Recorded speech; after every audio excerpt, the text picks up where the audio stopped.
Welcome to today's episode where I'm going to be sharing with you one of the main physical reasons that also go into the emotional reasons why you are binge eating. So stay tuned. Welcome to Stop Binging and Start Living. And from the title, this is exactly what I'm going to be helping you through this series in this podcast through nourishment, movement, and mindset. Because when you understand where these habits are coming from and how to actually create a change, a positive change for the long term, you can start living your life today by creating a life free from binge eating. So I am so excited to have you here, and let's dive into today's episode. Very often when we're struggling with our food habits, let it be binge eating, stress eating, or emotional eating, we keep focusing on the eating part. And trust me, even when I was struggling with it, I kept focusing so much on the eating part. However, no matter what I was trying, I wasn't able to truly shift my relationship with food and help me create a healthier mindset and body. This is why today I want to talk to you about something that is healthy in small doses. However, in big doses can be quite problematic.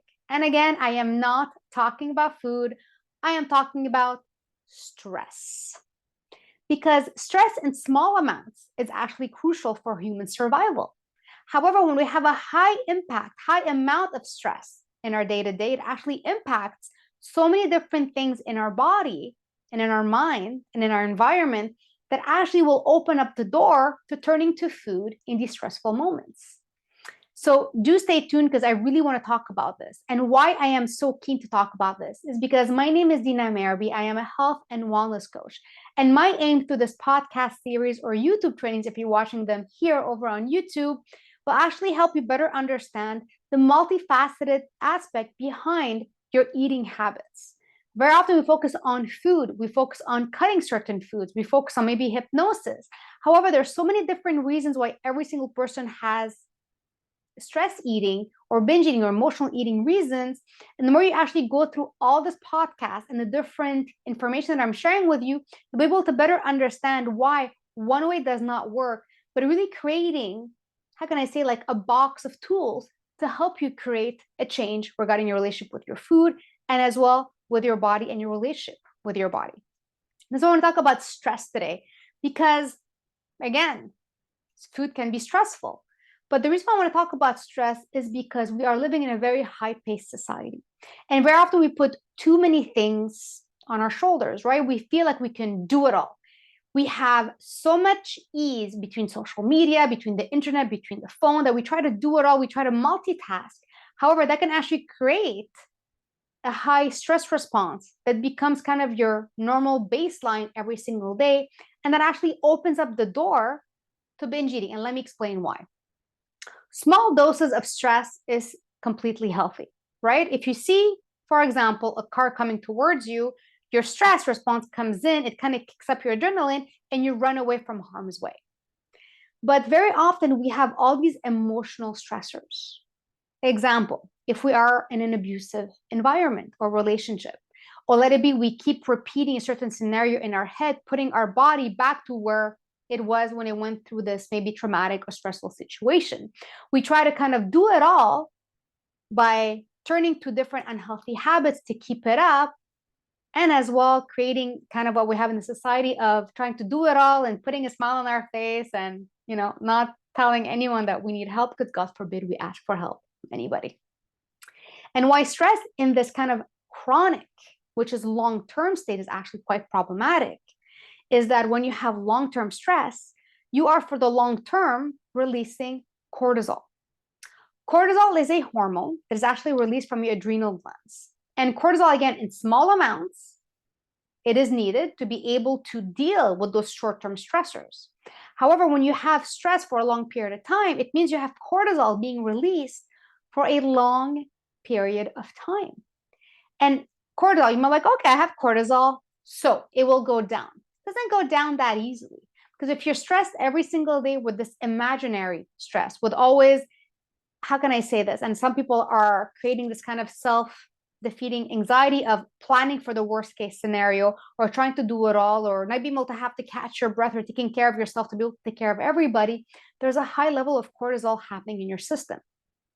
other than it does create a negative impact on your health, diabetes, inflammation, heart disease, sleep issues, so many things. But let's talk about how it impacts your eating. Because when cortisol is high and it stays high for a long time, it actually impacts your appetite, your blood sugar level, and as well your cravings. So when I talk about it impacts your appetite, it actually increases your hunger. It actually wakes up your hunger hormone. So it actually boosts the hunger and actually suppresses your fullness hormone. So when you're very high stress and you like, I need to eat, there is a reason, because there's a physical response happening that your hunger hormone has come up, because it's like, I need calories. There's something happening. It's the end of the world. I need to energize. I need to do my storage. I need to kind of fatten up in a certain way to deal with whatever the stressor is. And as well, you feel like you're so hungry, and you feel sometimes like you're never full. You feel like you're a bottomless pit because your fullness hormone was suppressed by cortisol. It's like a squirrel getting ready for winter. Let's pack it all in. Let's pack it all in because I don't know what I'm going to be eating again. Or like a bear when it's hibernating, it's eating to get ready. So when you're going through the stress and high cortisol, you're eating to get ready, but there isn't a car coming after you or an animal chasing you. There isn't like anything stressful in that certain way that you have to be in such high alert and you need to kind of stock up your body. This is why when you're living in a high stress state, that cortisol, that's why you always feel like you're always hungry and never full. The second thing as well that cortisol does is that it's not just going to increase your hunger and like kind of nullify your fullness. It's going to send the signals of what can I eat that will give me the highest level of energy in a short amount of bites. What is it? Carbs and sugar and fat. You are craving these foods for a physiological reason. There are as well other reasons why we get triggered and we go for these foods that we kind of sometimes label as forbidden, and we'll cover that in episodes. But I also want you to understand that it's a physical response. You are so hungry, your body's kind of getting ready to deal with whatever stressors happening, and you'll be craving more carbs, more sugar, and more fat. That's why your cravings go up for these types of food. Even though you tell yourself, no, I'm going to have a fruit, I'm going to have a carrot, I'm going to have a lettuce, like that's not where your body's going, because your body's like, this is, survival mode. There's so much stress, the cortisol like running high. I need to eat, and to stock up. And on top of that, it affects your blood sugar levels. So then you have all this high carbs, high sugar, your blood sugar goes up, and then your blood sugar goes down, it crashes. And when you go on that blood sugar roller coaster that I talked in past episodes, you'll end up getting this kind of like, I'm eating a lot of carbs and sugar, like, yay, and then you crash. And when you crash, what is the easiest way to go back right up? Carbs and sugar and fat. You're going on that big roller coaster. This is why when you look in terms of binge eating, stress eating, emotional eating, the reason why you're going for certain foods, there's a physical reason behind it. It's not a lack of willpower. It is because there's a physical reason. Cortisol is being released when you're stressed, and that actually creates all this change. And again, why are those foods tempting? Other than stocking up your system, these actually as well release happy hormones at the same time, such as serotonin. So when we have kind of like the carbs and the sugar, it kind of makes us happier. It kind of lifts our mood. And it stops the negative emotion. Because stress, there is a physical response, like I talked about, which is your cortisol. But there is the emotional response. Being in fight or flight, this is too overwhelming. You're kind of anxiety, you're getting stressed, you're getting depressed from all this. So you need to kind of auto-medicate yourself. And you go for the foods that create that physical happy sensation, which is your carbs, your sugar, and your fat. So again, there is a reason why we are turning to certain foods. If we just say, I need to have just more control, I need to kind of not have these foods at home, you're kind of like just putting a little Band-Aid on a broken leg. We need to treat what is happening under the Band-Aid. And stress is a big thing. You can balance your blood sugar like we talked about in past episodes. You can kind of focus on all these other things, lifestyle changes. But if you are living in a high stress state every single day, you're always going to be going back to the response, the coping mechanism for the emotions, and you're going to go back to physically how your body is able to deal with this cortisol that's elevated, turning to food. Now, don't despair. We can break free from this, but it's not by just like positive thinking, I'm just going to get this done. No, one thing that I realized with stress is that we are not taught as a society to feel our emotions, to go through the emotion, to accept the emotion, to release the emotion. We are not taught that. We are taught you have a pain, you take a drug. You're bored, social media. You don't like something, you throw it out. We're very into a fast-paced society of just, let me just change, disregard, replace, go, go, go, instead of sitting with the emotion. For example, when we're young, what happens when we scrape our knee or we're not feeling good? What do we do? Like, oh, you're not, come, I'll get you an ice cream. Let's go have a dessert. That's going to lift your mood up. So from a young age, we turn to food.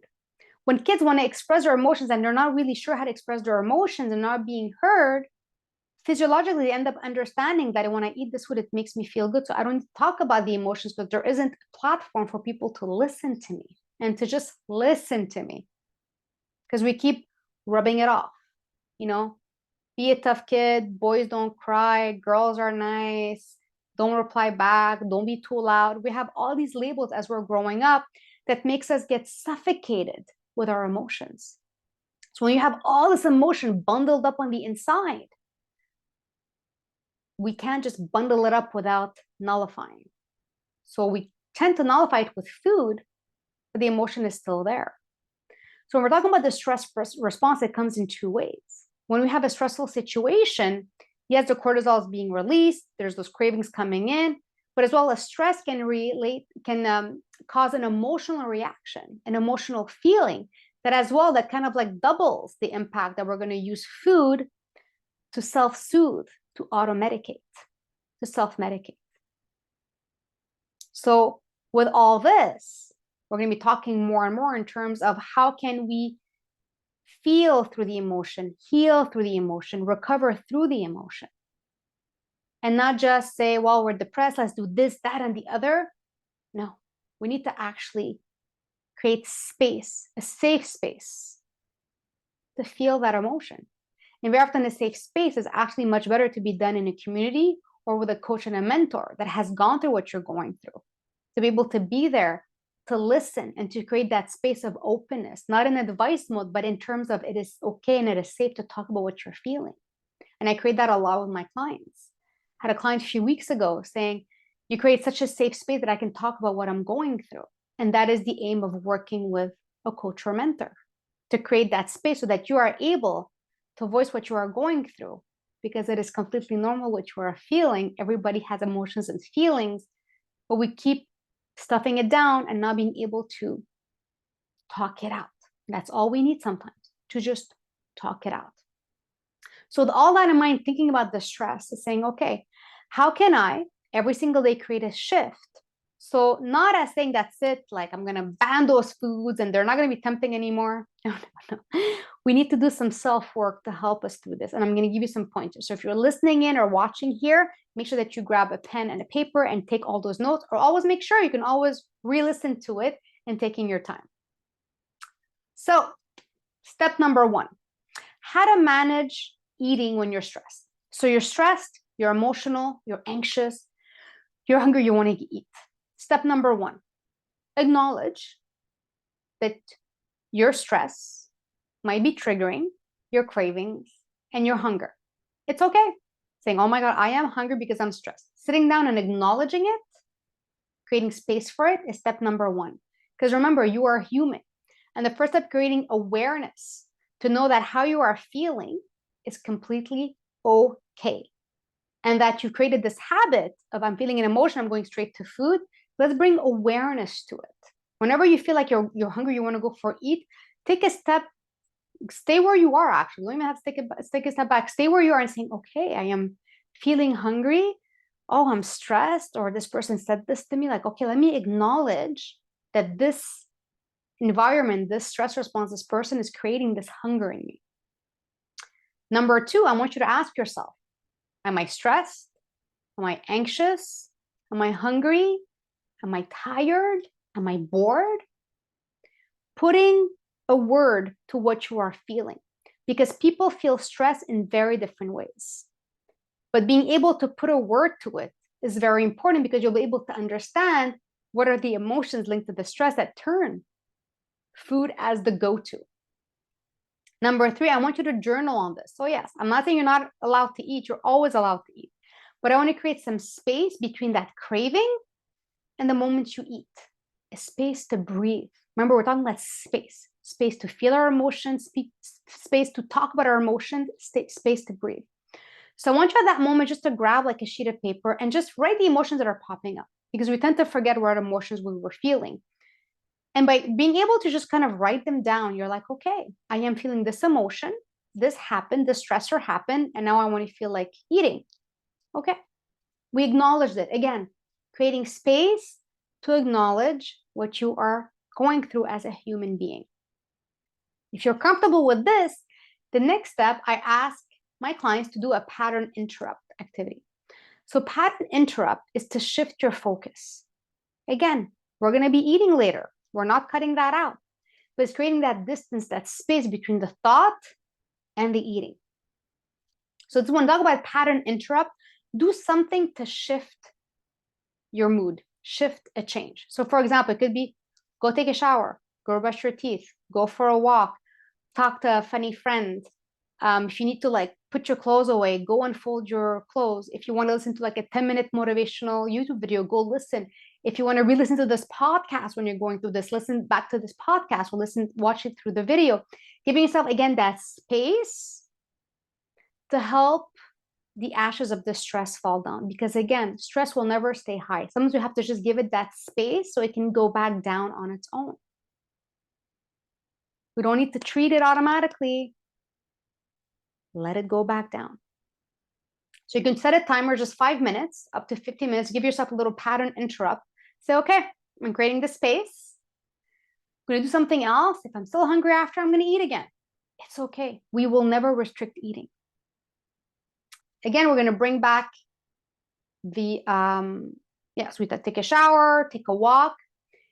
If the hunger is still there, you've done all these activities, you're like, Dina, I'm still hungry. I need to eat. Okay. Then before you go into the kitchen, I want you to choose what you're going to eat, not opening up the drawers and seeing what pops up. I want you to choose foods that combine, that help you with your blood sugar stability. So pick the foods that you're going to be having. Go and get those foods in the fridge, put them in a plate, put them in a bowl, and get out of the kitchen and sit down and eat them. This is creating mindfulness around the food that you are eating. You might be saying, I want to have a cake. Okay, have a cake with a glass of milk. You might say, I want to have fries. Okay, have some fries with cheese. You might say like, oh my God, I want to have chips. Okay, have some chips and nuts. You see, there's like a combination system to help you with the snacking. So we're not forbidding the food, but you're going through this space of awareness, of calmness, of mindfulness. So when you get to the moment that you are hungry, and it can be because your cortisol probably is high and your hunger hormone is like through the roof, taking that food and sitting down and eating it is such a win. Just the first step of acknowledging it is a win. Because our aim is not to prevent you from eating, is to better understand what is turning you to food. That's it. Awareness creates clarity, creates change. Again, awareness creates clarity, creates change. And after you've had your snack, I want you to sit down again and journal. Journal, how did this experience go of acknowledging, you wrote your emotions, you did a pattern interrupt, You had your snack. How do you feel? How's your emotion? If it was like 10 on 10 when you first started, where's your stress level right now? The more you create this slowness, this awareness, this clarity, that's what's going to create changing in your habits to turn to food when you're stressed. Again, cortisol can increase that hunger. Totally understandable. When you give yourself a little bit that time to decompress, and if every single day you're able to bring activities that decompress your stress level, you will never have that cortisol that is like through the roof every single day. It is all within your control. We don't want to control our body to force it a certain way. We want to better understand what are the triggers and bring in habits consciously to help calm those stressors. That's why I love in terms of this exercise of helping you kind of see your eating habits as a different way, not just focusing on the food, but focusing on the pre-triggers turning you to food, that there's a physical reason, the cortisol hormone, and then there's an emotional reason, the anxiety and the stress and the depression, that we've just self-medicated ourselves to turn to food because we're too scared to feel the emotion, because we never had the space. Nobody created the space for us as we're growing up, and then we didn't create space for ourselves to say we are human beings, we are emotional beings, and it is okay sometimes to feel down, sometimes to feel anxious, for something to bother us. It is okay. We can't always be happy, putting up a great smile, and then stuffing our emotions down. Especially people that are people pleasers. Everything's always a smile. But what's happening with you? So creating that space with this exercise is actually very crucial. And the more you can bring it in, you can bring this in every single day. Every time that you're hungry, think, okay, am I going through a stress? Am I hungry? Let me journal on it. Is there an emotion coming out? Let me do a little bit of an activity to see where it is. Oh, I am hungry. I'm going to have a meal. I'm going to have a snack. I'm going to journal on it. All that creates mindfulness in your day-to-day. And this is why we very often talk about only food with stress eating, because there's the word eating. But remember, eating is a coping mechanism. It's a response to something else that is happening on the inside or on the outside. So I would love to know, what are your key takeaways? Whatever that came out from that, you can comment right below. If you're watching this over on YouTube, you can send me a message over on all my social media.